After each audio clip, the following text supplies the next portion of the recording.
Hello, everybody. Today we're going to be diving into Popperian epistemology with the most famous proponent of this, David Deutsch.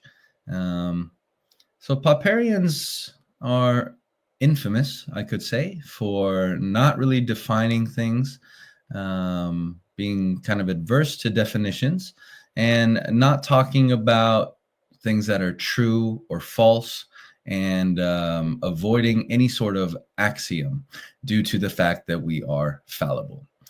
Let's dive into a little bit of what they're saying, and then I'll comment further. I know that you're not a fan of defining terms. Neither am I in many respects. So, you see there, and David agrees that he's not a fan of defining terms. It's because defining things establishes a little bit of truth. You're saying that this is what it is.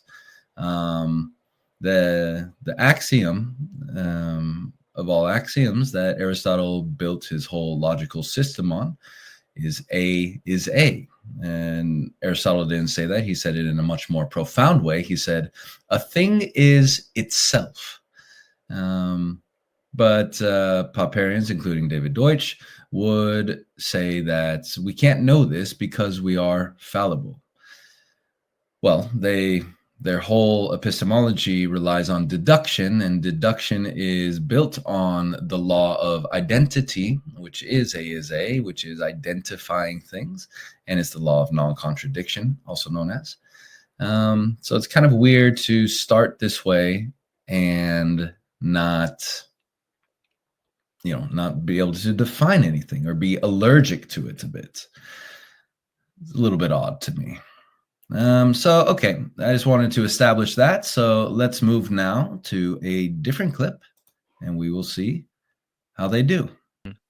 Is there anything that you know is true, like in the Cartesian sense of I think therefore I am, and maybe that's all I can know with certainty, but like is there anything that comes to mind that no, you could and say I know? I don't. I think Descartes was. I can think of things that are more certain than that, which are still not certain. So okay, he can't think of anything that's certainly true. Like, this is weird. And of course he says this because we're fallible, so we could always be wrong. But at the same time, just because we're fallible doesn't mean that can be wrong about everything. For instance, I am talking right now. That is true. I mean, he was talking. He must know that at least that he exists. But as he continues here, you'll see that he doubts even that. There is no such thing as certain truth. Descartes was already assuming that such a thing as I. So I is already assuming too much. Like, why? You can't say that just because we're fallible that we can know nothing for certain. I certainly have this pen in my hand, right? My hand is certainly capable of holding things, of grasping things. My mind is certainly capable of holding ideas, of grasping concepts. Just because it can't do everything and that sometimes it is wrong, it does not follow that it is always wrong and cannot be certain about anything. This is just a weird epistemology, I must say. The idea of error correction is very good, which is what they focus on. But the idea of error correction depends on the concept of something being true, so that you can, or at least saying that it's true. And if it isn't true, you have to correct the errors. How do you correct errors if nothing is true or false? You say it's a better explanation or a worse explanation, but a better explanation of what? Of what is true. It's a sort of stolen concept fallacy. They are avoiding saying what is true or what is false. But of course, you will see as he goes on, he uses the words true and false.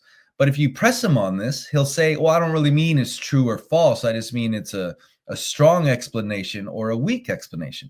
But then again, strong and weak based on what? I would say it's definitely based on its truth value. So, just because my hand can't hold everything doesn't mean that I can't hold some things. Just because my hand can't grab the forest doesn't mean that it can't grab this pen. We do not need to be gods. We do not need to be omniscient and ubiquitous and unerring in order to have knowledge. I'm certain of this. Like he says, Descartes went too far when he said, I. Well, what am I? I am me. Of course, he said you can't be certain about this because we're fallible. Well, I don't know what you're talking about, David. I really don't. So let's move on to this next clip here and see how this one goes. Belief is never rational. Suspension of belief is rational. Okay, that was a direct quote from Karl Popper. And as he said, it's hard to really talk about this without using Popper. He's so influenced by him. So believing is never rational. Suspending belief is rational.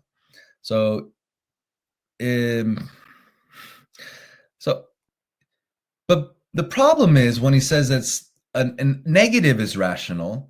Well, what is the opposite then? Like, what is the opposite, right? We can't define rationality as the absence of something. It's like saying, I have this pen. What's the opposite of this pen? But we don't have a pen in the first place. We have to have the thing. We can't define the thing as its opposite. We have to define it as what it is. And to define it as what it is, we have to identify it and understand that it has an identity. And in order for it to have an identity, it has to be itself, which has to be true. To say that whatever is rational is saying that we don't know what is true. It should just beg the question, sort of. There is no steady ground to stand on here. There really isn't. So in order to create knowledge about something, you've got to stop believing at least something. I mean, but it doesn't help to believe anything. In order to create knowledge, you need to stop believing at least something, but it doesn't help to believe anything.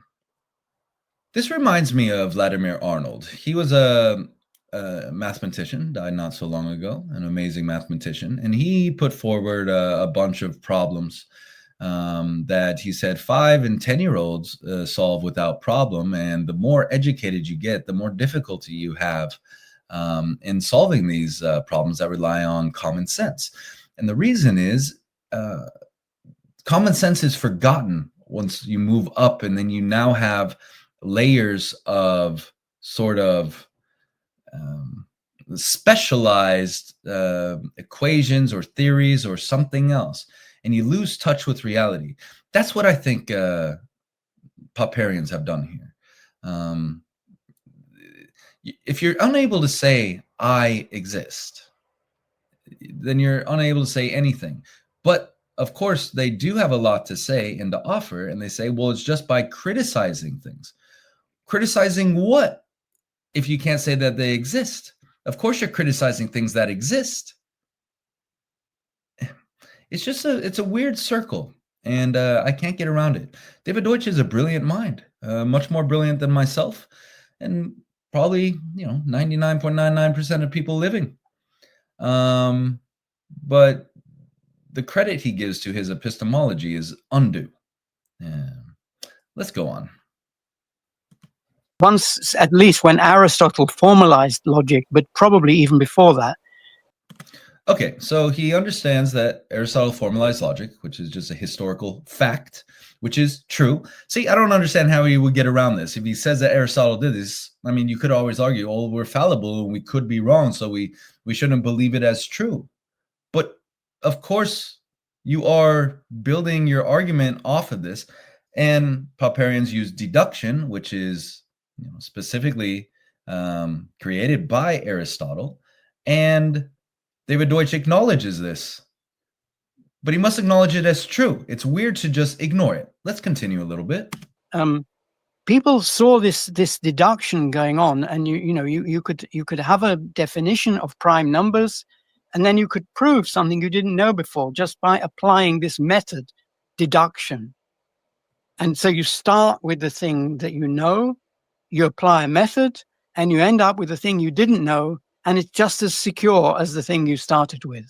So, okay, you start with things you know, you apply a method, and you end up with something else you know, and it's just as secure. Okay, sounds good, but... Of course it isn't, but because the axioms could be wrong. Of course, you don't know anything, though, because the thing might not be itself, he says. David, come on now. Come on. Like, let's move past this.